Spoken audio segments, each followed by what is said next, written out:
বিসমিল্লাহির রহমানির রহিম সংযোজন করেছিলেন শহীদ প্রেসিডেন্ট জিয়াউর রহমান। আল্লাহর উপর অবিচল আস্থা বিশ্বাস স্থাপন করে রাষ্ট্র পরিচালিত হবে এই কথা সন্দিগ্ধ করেছিলেন শহীদ প্রেসিডেন্ট জিয়াউর রহমান। এখন তারা বলে যে বিএনপিকে তারা অন্যভাবে চিহ্নিত করতে চায়। বন্ধুগণ, আমি কথাই সেই জন্য বললাম যে সংস্কারের ধারক বাহক জন্মদাতা হচ্ছে বিএনপি।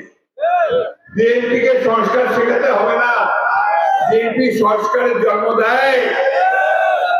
একইভাবে দেখেন 31 দফার মধ্য দিয়ে আজকে আমরা নতুন করে মানুষের মধ্যে নতুন আশা জাগিয়ে দিচ্ছি।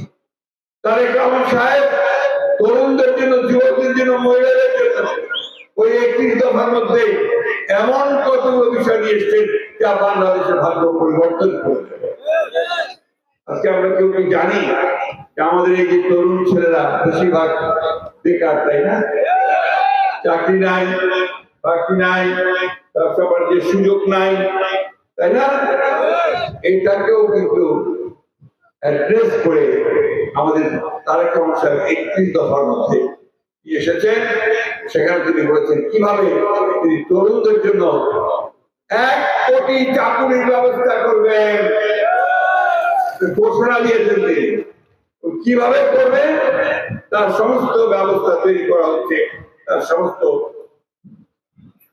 ওই যে সমস্ত কি পদ্ধতি করা হবে সেগুলো করা হচ্ছে। কৃষিতে, শিল্পে, বিনিয়োগে, বিভিন্ন ভাবে প্রতিটি জায়গায় আমরা কি করে নতুন করে আমাদের সন্তানদের জন্য নতুন সন্তান তৈরি করবো সেই ব্যবস্থা। আজকে কিছু কিছু মানুষ চেষ্টা করছে নির্বাচনকে ব্যাহত করবার। আপনারা জানেন যে অনেক চেষ্টা হয়েছে।